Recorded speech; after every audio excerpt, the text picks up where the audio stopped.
Good morning to everyone. Electrical instrumentation એટલે કે EI આ સબ્જેક્ટમાં આપણે ચેપ્ટર નંબર 1 વિશે વાત કરતા હતા. અને ચેપ્ટર નંબર 1માં આપણે અગાઉના લેક્ચરમાં ઇન્સ્ટ્રુમેન્ટેશનને લગતા વિવિધ પદો, આપણને ખ્યાલ છે કે જ્યારે આપણે કોઈ પણ માપન કરતા હોઈએ ત્યારે કોઈ પણ ઇન્સ્ટ્રુમેન્ટ હોય તો એ માપન પદ્ધતિમાં રીડિંગ લેવા માટે અલગ અલગ પદની જરૂર પડતી હોય છે. તો આપણે અલગ અલગ 11 પદ વિશે ચર્ચા કરી હતી અને દરેક પદ આપણા મેઝરમેન્ટ માટે ખૂબ જ મહત્ત્વના હતા. તો દરેક વિદ્યાર્થીએ એ પદને ખૂબ જ ધ્યાનથી એકવાર જોઈ લેવાના છે અને પ્રેક્ટિકલ રીતે એને સમજી લેવાના છે. હવે એ પાઠ પૂરો કર્યા પછી આપણે ત્રુટિ વિશે ચર્ચા કરીશું. ત્રુટિ એટલે કે એરર. આપણે જે રીતે વાત કરી હતી અગાઉના પદોમાં, એમાં આપણે એક પદ જોયું હતું કે ત્રુટિ કોને કહેવાય, એટલે કે એરર કોને કહેવાય, અને ત્રુટિ ઉદ્ભવવાના અલગ અલગ કારણો શું હોઈ શકે એની વાત આપણે હવે પછીના લેક્ચરોમાં કરીશું. તો આજના લેક્ચરમાં આપણે માપનમાં આવતી ત્રુટિઓ એટલે કે ત્રુટિનો ઉદ્ભવ થવાના સોર્સ, કે ત્રુટિ કઈ જગ્યાએથી ઉદ્ભવે છે એના આપણે અલગ અલગ પાસા ચકાસીશું. તો સૌપ્રથમ આપણે વાત કરીશું માપનમાં આવતી ત્રુટિઓ. હવે GTUની દ્રષ્ટિએ આજનો પ્રશ્ન ખૂબ જ મહત્વનો છે, કેમ કે લગભગ 5 થી 6 એક્ઝામમાં આ ક્વેશ્ચન માપનમાં આવતી ત્રુટિઓ એ 3 થી 4 માર્ક્સમાં પૂછાયો હોવાથી આ લેક્ચરને ખૂબ જ ધ્યાનથી સમજવું જરૂરી છે. તો હવે સ્ટાર્ટ કરીશું કે માપનમાં આવતી ત્રુટિઓ. તો ત્રુટિને આપણે પહેલાં સમજીએ કે ત્રુટિ કોને કહેવાય. ત્રુટિ સમજતા પહેલાં આપણને બે વસ્તુનો ખ્યાલ હોવો જોઈએ. એક વસ્તુ હતી આપણી ટ્રુ વેલ્યુ અને બીજું હતું ઇન્ડિકેટ વેલ્યુ. તો આપણને ખ્યાલ છે કે કોઈ પણ ઉપકરણ એટલે કે ઇન્સ્ટ્રુમેન્ટ હોય એ જેટલું પણ રીડિંગનું મેઝરમેન્ટ કરવું જોઈએ તો એ જે રીડિંગ હોય એને આપણે કહીશું ટ્રુ વેલ્યુ. એનો મતલબ એવો થાય કે જે રીડિંગનું માપન કરવું જોઈએ એ રીડિંગને કહેશું આપણે ટ્રુ વેલ્યુ. પરંતુ ઇન્સ્ટ્રુમેન્ટ એટલા રીડિંગનું માપન કરી શકતું નથી, અને જે પણ રીડિંગનું માપન કરે છે એટલે કે મીટર ઉપર આપણને જે પણ રીડિંગ મળતું હોય એને આપણે કહીશું ઇન્ડિકેટ વેલ્યુ. તો ખ્યાલ આવ્યો હશે કે ઇન્ડિકેટ વેલ્યુ અને ટ્રુ વેલ્યુ કોને કહેવાય. એક ઉદાહરણ દ્વારા સમજીશું કે કોઈ એક એમીટર 5 એમ્પિયર કરંટ માપવું જોઈએ તો 5 એમ્પિયર થશે આપણી ટ્રુ વેલ્યુ. પરંતુ એમીટર દ્વારા જે કરંટનું મેઝરમેન્ટ થાય છે એ 4 એમ્પિયર મળે છે તો 4 એમ્પિયરને આપણે કહીશું એમીટરની ઇન્ડિકેટ વેલ્યુ. તો 5 એમ્પિયર અને 4 એમ્પિયર એ બંને વચ્ચે જે આપણને તફાવત મળતો હોય છે 1 એમ્પિયરનો, એને કહીશું ઉપકરણમાં રહેલી ખામી અથવા તો ઉપકરણમાં રહેલી ત્રુટિ. એને આપણે એરર પણ કહી શકીએ. હવે એ બંને વચ્ચે જે આપણને તફાવત મળતો હોય છે ટ્રુ વેલ્યુ અને ઇન્ડિકેટ વેલ્યુ, એ બંને વચ્ચેના તફાવતને જ આપણે કહીશું ત્રુટિ. તો ત્રુટિનો ઉદ્ભવ થવાના વિવિધ કારણો અથવા તો અલગ અલગ એના સોર્સ. તો ત્રુટિ ઉદ્ભવ થવાના કુલ 5 પ્રકારના સોર્સ હોય છે, એટલે કે કુલ 5 પ્રકારના કારણોથી ત્રુટિ કોઈ પણ ઉપકરણમાં ઉદ્ભવી શકે છે. તો સૌપ્રથમ આપણે 5 પ્રકાર વિશે નામ યાદ રાખીશું અને દરેક પ્રકાર વિશે ડિટેલમાં વાત કરીશું. તો જોઈએ સૌપ્રથમ કે 5 સોર્સ કયા કયા પ્રકારના હોય છે. તો એમાંનો પ્રથમ સોર્સ છે તમારો ઇક્વિપમેન્ટ એરર, ત્યાર પછી ઇન્ટરફિયરન્સ એરર, પછી સ્થાપન એરર, ત્યાર પછી ડાયનેમિક રિસ્પોન્સ અને અંતે છે ઓપરેશનલ એરર. તો સૌપ્રથમ તો આ પાંચેય સોર્સના તમારે નામ યાદ રાખવા પડશે અને ત્યાર પછી હવે એને ડિટેલમાં સમજીએ. તો પ્રથમ આપેલું છે ઇક્વિપમેન્ટ એરર. હવે ઇક્વિપમેન્ટ એરર આપણને નામ ઉપરથી ખ્યાલ આવશે કે ઇક્વિપમેન્ટને કારણે ઉદ્ભવતી એરર. ઇક્વિપમેન્ટ એટલે કોઈ પણ પ્રકારનું ઉપકરણ અથવા તો કોઈ પ્રકારનું સાધન. એ સાધનને કારણે ઉદ્ભવતી એરર એને આપણે કહીશું ઇક્વિપમેન્ટ એરર. હવે કેમ ઉદ્ભવે છે? તો આપણને ખ્યાલ છે કે કોઈ પણ ઉપકરણ હોય તો એ ઉપકરણની રચના કરતી વખતે એટલે કે ઉપકરણ બનાવતી વખતે એના ડિઝાઇનની અમુક મર્યાદા હોય છે. એટલે કોઈ પણ ઉપકરણનો પહેલાં પ્લાન તૈયાર કરવામાં આવે છે અને એ પ્રમાણે એની ડિઝાઇન કરવામાં આવતી હોય છે. તો એ જે ડિઝાઇન નક્કી કરવામાં આવતી હોય એ ડિઝાઇનનું અમુક લિમિટેશન હોય છે. તો એ ડિઝાઇનની મર્યાદાને કારણે અને ટોલરન્સ એટલે કે અવરોધને કારણે આપણને ખ્યાલ છે કે કોઈ પણ ઉપકરણ કાર્ય કરતું હોય તો એને વિવિધ પ્રકારના અવરોધોનો સામનો કરવો પડતો હોય છે. તો ડિઝાઇનની મર્યાદા અને ટોલરન્સ એટલે કે અવરોધને કારણે આ પ્રકારની એરર ઉદ્ભવી શકે છે. ત્યાર પછી બીજું એક વસ્તુ જોઈશું આપણે કે કોઈ પણ ઉપકરણ હોય એ ઉપકરણનો લાંબા સમય સુધી વપરાશ કર્યા પછી એ ઉપકરણમાં ક્યાંક ને ક્યાંક કાટની પ્રક્રિયા થતી હોય છે. કાટ લાગો અથવા તો એને આપણે કહીશું એજિંગ થવું, એટલે કે એના કટાવાની પ્રક્રિયા. તો જે ઉપકરણના કાટ લાગવાની પ્રક્રિયા થતી હોય એને આપણે કહીશું એજિંગની પ્રક્રિયા. તો એજિંગની પ્રક્રિયાને કારણે પણ ઇક્વિપમેન્ટ એરર ઉદ્ભવી શકે છે. તો કઈ એરરને આપણે ઇક્વિપમેન્ટ એરર કહી શકીએ એ વસ્તુને આપણે સમજીશું. તો સૌપ્રથમ આપણે નામ યાદ રાખીશું કે કેલિબ્રેશન એરર, પછી linearity error, hysteresis error, zero draft અને સેન્સિટિવિટી. તમામ 5 પ્રકારની જે એરર આપણને મળતી હોય એ એરરનો સમાવેશ આપણે કરીશું ઇક્વિપમેન્ટ એરરમાં. હવે ડિટેલમાં જોઈશું કે આ 5 પ્રકારની એરર આપણને કહેવા શું માગે છે. તો સમજીએ દરેકને. સૌપ્રથમ તો કેલિબ્રેશન. કેલિબ્રેશનને આપણે સમજીશું. આપણને ખ્યાલ છે કે કોઈ પણ સ્કેલ હોય એ સ્કેલ ઉપર પોઇન્ટરનું હલનચલન થતું હોય છે, એને આપણે કહીએ છીએ કેલિબ્રેશન. તો એ કેલિબ્રેશન જો ખોટું હોય, એટલે કે હંમેશા કોઈ પણ ઉપકરણની રચના વખતે પોઇન્ટરનું ડિફ્લેક્શન અને જે આપણી સ્કેલ હોય એનું રીડિંગ એ બંને વચ્ચે પરસ્પર સંબંધ રહેલો હોય છે, એટલે કે બંને વચ્ચે સામ્યતા રહેલી હોય છે. તો એ જે માપ સેટ કરવાનું હોય પોઇન્ટરના ડિફ્લેક્શનનું, એ માપ સેટ કરવામાં જો ભૂલ પડે તો રીડિંગ પણ તમારા ખોટા બતાવે છે. એટલે રચના સમયે તમારે સ્કેલને અને પોઇન્ટરને ખૂબ સારી રીતે કેલિબ્રેટ કરવું જરૂરી છે. જો સારી રીતે કેલિબ્રેટ કરવામાં ના આવે તો આપણું ઉપકરણ ખોટું રીડિંગ બતાવશે. તો એ માટે આપણે ઉપકરણને ફરીથી એને કેલિબ્રેટ કરી શકીએ છીએ. ત્યાર પછી હતું લિનિયારિટી. હવે નામ પરથી ખ્યાલ આવશે લિનિયારિટી. લિનિયારિટી કોને કહેવાય?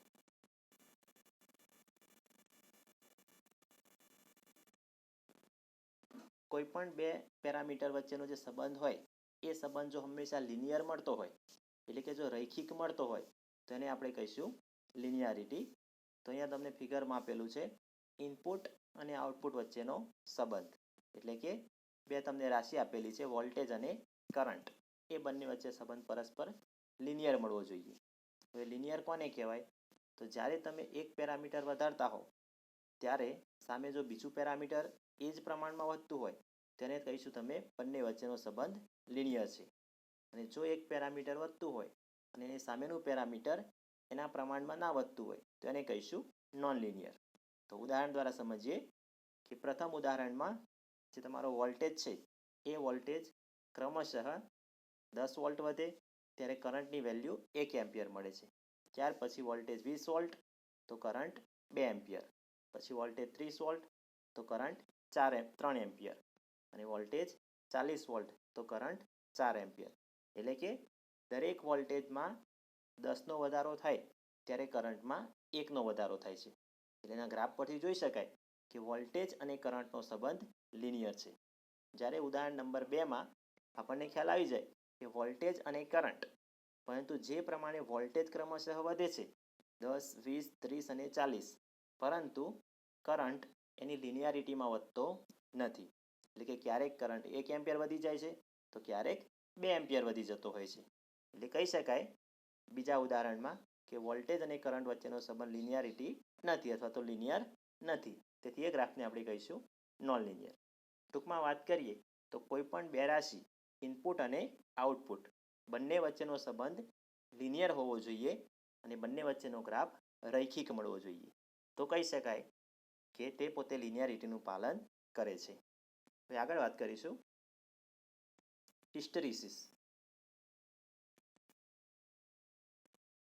હવે કોઈ પણ ઉપકરણ હોય એનું તમે પ્રથમ રીડિંગ લીધું હોય, ત્યાર પછી ક્રમશઃ બીજું, ત્રીજું, એમ અસંખ્ય રીડિંગ જ્યારે તમે લેતા હોય અને એ રીડિંગમાં તમને ક્રમશઃ વધારો મળતો હોય, એટલે કે પ્રથમ તમને ઉદાહરણ દ્વારા સમજીએ કે 10 વોલ્ટ એના માટે 1 રીડિંગ મળતું હોય, 20 વોલ્ટ એના માટે 2 મળતું હોય, 30 વોલ્ટ એના માટે 3 મળતું હોય. એટલે કે ત્રણેય રીડિંગમાં ક્રમશઃ કરંટમાં વધારો થાય છે. 1, 2 અને 3ની રીતે ક્રમશઃ કરંટમાં વધારો થાય છે. પરંતુ અચાનક જ જેવા તમારા વોલ્ટેજ 40 થાય છે તો એ સમયે કરંટની વેલ્યુમાં ઘટાડો થાય છે. એટલે કે 3માંથી કરંટ 2.5 એમ્પિયર થાય છે. તો જ્યારે પણ તમે અસંખ્ય રીડિંગ લેતા હોય એ સમયે ક્રમશઃ તમારા રીડિંગમાં વધારો થતો હોય, પરંતુ અચાનક જ કોઈ કારણોસર જો કોઈ રીડિંગમાં ઘટાડો આવે તો એ જે ઘટાડો જોવા મળે છે એ એરરને આપણે કહીશું હિસ્ટેરિસિસ એરર. એટલે એ એરરને કારણે તમારા રીડિંગમાં ઘટાડો જોવા મળે છે. તો ઉદાહરણ દ્વારા સમજી શકાય આપણને, જે રાઉન્ડ શેપમાં આપેલું છે કે 40 વોલ્ટ અને 70 વોલ્ટ એ બંને રીડિંગ માટે કરંટમાં ક્રમશઃ ઘટાડો જોવા મળે છે. એટલે એવું કહી શકાય કે બંને પોઈન્ટ ઉપર તમારી હિસ્ટેરિસિસ એરરનો ઉદ્ભવ થતો હોય છે. હવે અંતિમ બે પદ હતા ઝીરો ડ્રાફ્ટ અને સેન્સિટિવિટી. ઝીરો ડ્રાફ્ટ અને સેન્સિટિવિટી. તો કોઈ પણ ઉપકરણ હોય એનો તમે લાંબા સમય સુધી વપરાશ કરો તો લાંબા સમય સુધી વપરાશ કર્યા પછી એ ઉપકરણમાં ઘસારો થતો હોય છે. આપણે દરેકને ખ્યાલ છે કે કોઈ પણ વસ્તુનો તમે ખૂબ લાંબા સમય સુધી ઉપયોગ કરો ત્યાર પછી એ ઉપકરણમાં ઘસારો જોવા મળે છે. એ ઘસારાને કારણે શું થતું હોય છે, તો ઉપકરણના શરૂઆતના રીડિંગમાં ફેરફાર જોવા મળે છે. એટલે કે જ્યારે તમે કોઈ પણ ઉપકરણને સ્ટાર્ટિંગના સમયે પ્રથમ રીડિંગ લેતા હોય એ સમયે અચાનક જ તમારી જે સ્કેલ હોય એ સ્કેલ ઉપર પોઇન્ટરનું ડિફ્લેક્શન જોવા મળે છે. એટલે કે જે પોઈન્ટ ઉપર રીડિંગ મળવું જોઈએ એ પોઈન્ટ ઉપર તમને ત્વરિત રીડિંગ મળતું નથી, ઝડપથી રીડિંગ મળતું નથી, પરંતુ પોઇન્ટરમાં ફેરફાર જોવા મળે છે. તો શરૂઆતના જે રીડિંગમાં ફેરફાર જોવા મળે છે એ શેના કારણે ઉત્પન્ન થાય છે, તો ઝીરો ડ્રાફ્ટ અને સેન્સિટિવિટી. આપણે કાલે જ વાત કરી હતી કે કોઈ પણ ઉપકરણની સેન્સિટિવિટી સારી હોવી જોઈએ, એટલે કે એ પોતે સેન્સિટિવ હોવું જોઈએ. અને ઝીરો ડ્રાફ્ટ એટલે શરૂઆતના જે રીડિંગ હોય એમાં અચાનક જ જે ફેરફાર જોવા મળતો હોય તો એને આપણે કહીશું ઝીરો ડ્રાફ્ટ. અને આ દરેક વસ્તુ ખાસ કરીને કોઈ પણ ઉપકરણના ઘસારાને કારણે થતી હોય છે. તો આ રીતે સૌપ્રથમ આપણે વાત કરી ઇક્વિપમેન્ટ એરરની, કે આ 5 પ્રકારની એરર જે આપણને જોવા મળે છે એ 5 એરરનો સમાવેશ આપણે કરીશું ઇક્વિપમેન્ટ એરર. ત્યાર પછી બીજા નંબરની એરર હતી ઇન્ટરફિયરન્સ એરર. એને આપણે કહીશું ઇન્ટરફિયરન્સ એરર. હવે નામ પરથી ખ્યાલ આવવો જોઈએ કે ઇન્ટરફિયરન્સ કોને કહેવાય.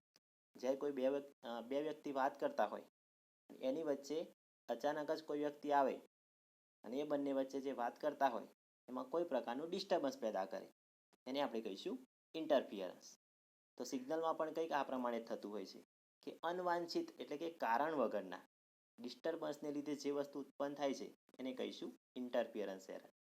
બરાબર, અનવાંછિત એટલે કે જે જરૂરી નથી અથવા તો કારણ વગરનું એ જે પ્રકારનું ડિસ્ટર્બન્સ થતું હોય એને આપણે કહીશું ઇન્ટરફિયરન્સ એરર.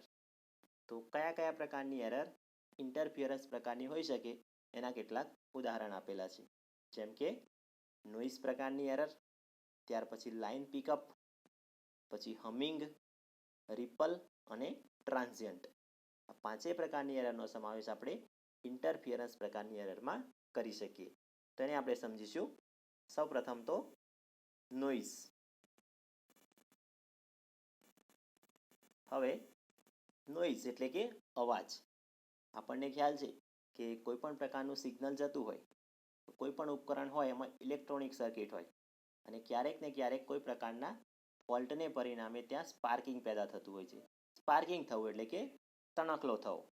કોઈ સર્કિટમાં કોઈ પણ પ્રકારની એરર અથવા તો ફોલ્ટને કારણે ક્યારેક સ્પાર્કિંગ થતું હોય છે અને એ સ્પાર્કિંગને પરિણામે જે અવાજ ઉત્પન્ન થાય છે એને આપણે કહીશું નોઇઝ.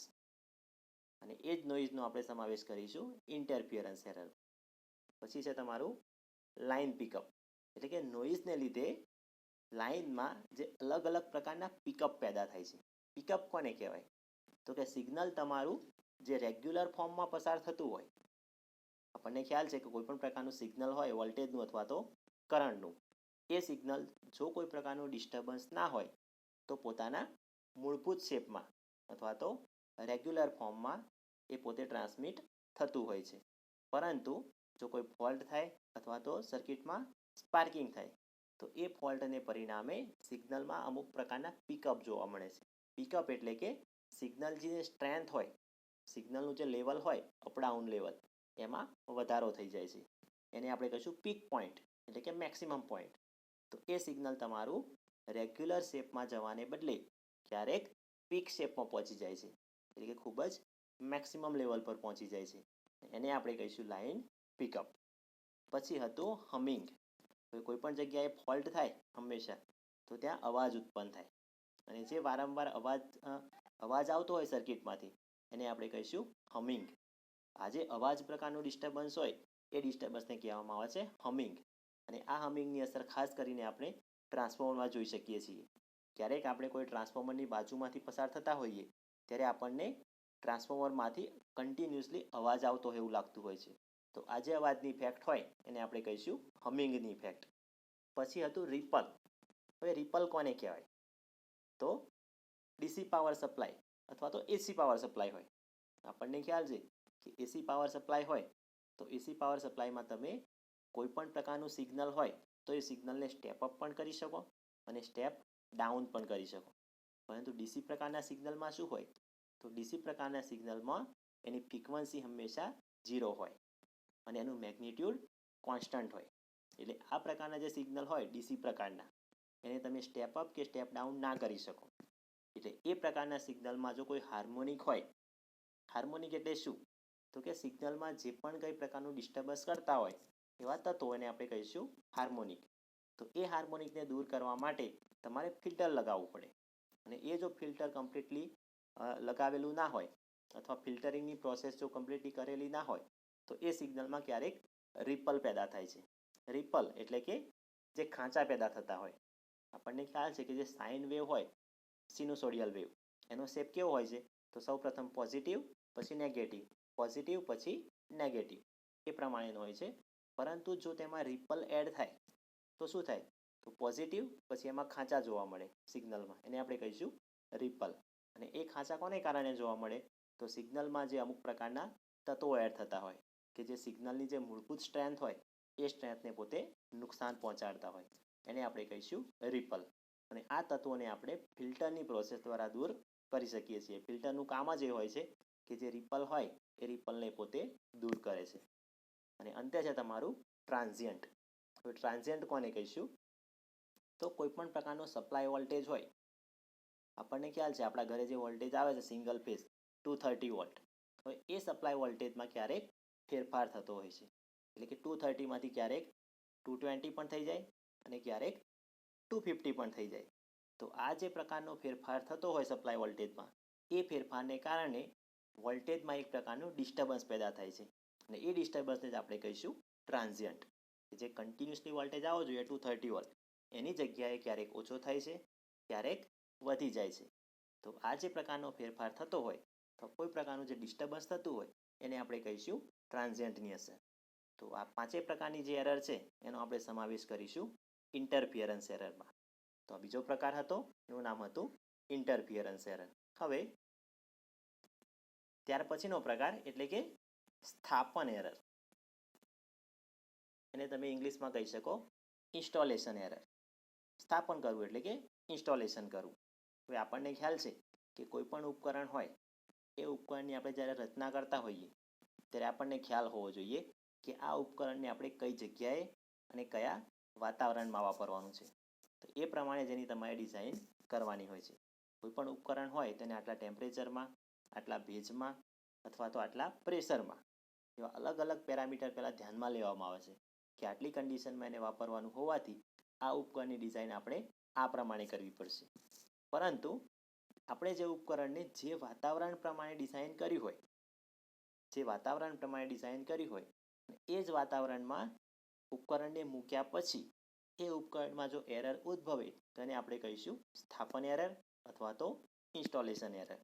અને આ એરર ઉદ્ભવવાનું કારણ છે અધિક તાપમાન, એટલે કે જે તાપમાન હોવું જોઈએ એનાથી તાપમાન વધી જતું હોય. ત્યાર પછી ભેજ, જે પણ તમારી મોન્સૂન સિઝન હોય એમાં ભેજની અસરને કારણે પણ આ પ્રકારની એરર ઉદ્ભવી શકે છે. પછી વાઇબ્રેશન. આપણને ખ્યાલ છે સપોઝ આપણી જે મશીન લેબ હોય ત્યાં આપણે જે મશીન ફિટ કરતા હોઈએ તો એ મશીનને આપણે જમીન સાથે બોલ્ટ લગાવીને ફિટ કરીએ છીએ. હવે જ્યારે તમારું મશીન સ્ટાર્ટ થાય એટલે પોતે વાઇબ્રેશન કરતું હોય છે, અને આ વાઇબ્રેશનની અસરને કારણે પણ આ પ્રકારની એરર ઉદ્ભવતી હોય છે. એ સિવાય વોલ્ટેજ અને ફ્રીક્વન્સીમાં થતો સતત ફેરફાર. આપણે હાલ જ વાત કરી કે વોલ્ટેજનું લેવલ જે કોન્સ્ટન્ટ હોવું જોઈએ એ રહેતું નથી, અથવા તો ફ્રીક્વન્સી આપણી જે 50 હર્ટ્ઝ હોવી જોઈએ એ પણ થોડી માઇનોર ડિફ્લેક્ટ થયા કરે છે.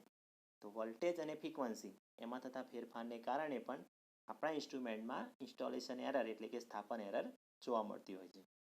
પછી હતું ચોથો પ્રકાર ડાયનેમિક રિસ્પોન્સ. ડાયનેમિક રિસ્પોન્સ એનો શું મતલબ થાય? તો જ્યારે પણ કોઈ ઉપકરણને ઇનપુટ આપવામાં આવે ત્યારે સ્કેલ ઉપર રીડિંગ મળતું હોય છે. આપણને ખ્યાલ છે કે જ્યારે આપણે ઉપકરણને ઇનપુટ આપીએ એટલે કે સપ્લાય આપીએ ત્યારે આપણે જે વસ્તુની મેઝરમેન્ટ કરવી હોય એ વસ્તુનું મેઝરમેન્ટ આપણને સ્કેલ ઉપર જોવા મળે છે. પરંતુ જ્યારે પણ આપણે રીડિંગ મળતું હોય એ રીડિંગ મળવામાં થોડો સમય લાગતો હોય છે, કે જેવો તમે ઇનપુટ આપ્યું અને ઇનપુટ આપ્યા પછી મીટર ઉપર આપણને રીડિંગ મળતું હોય, પરંતુ એ બંને વચ્ચે થોડો સમય લાગતો હોય છે. એ સમયને આપણે કહીશું ડાયનેમિક રિસ્પોન્સ અથવા તો ડાયનેમિક રિસ્પોન્સ ટાઈમ કહીશું એને આપણે. બરાબર? જેવું તમે ઇનપુટ આપ્યું, ઇનપુટ આપ્યા પછી તરત જ સ્કેલ ઉપર આપણને રીડિંગ મળતું હોય છે.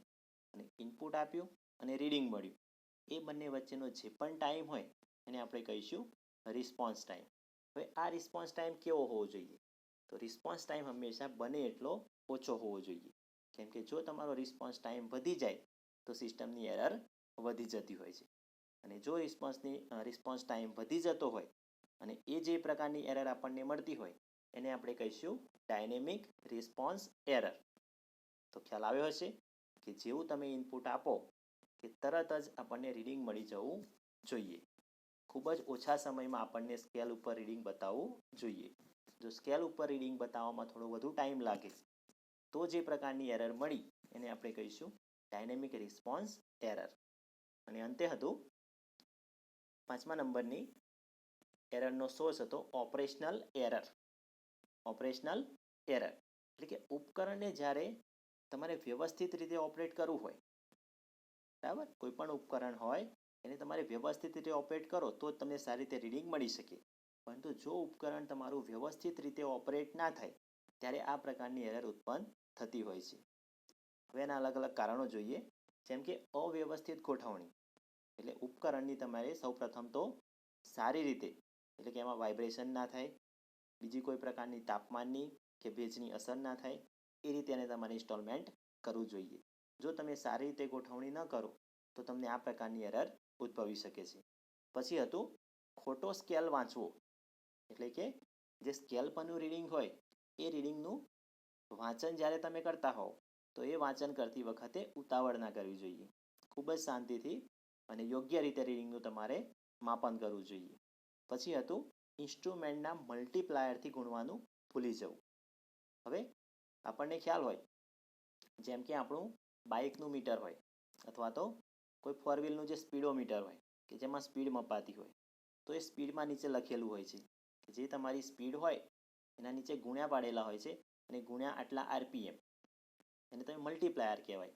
કોઈ પણ સ્પીડોમીટર હોય એ સ્પીડોમીટરમાં તમારા નીચે લખેલું હોય કે ગુણ્યા આરપીએમ અથવા તો બીજી કોઈ ક્વોન્ટિટી કે જે પણ તમને સ્પીડ અથવા તો બીજું કંઈ મળે એને આની સાથે ગુણવું. ગુણ્યા પછી જ તમને યોગ્ય જવાબ મળશે.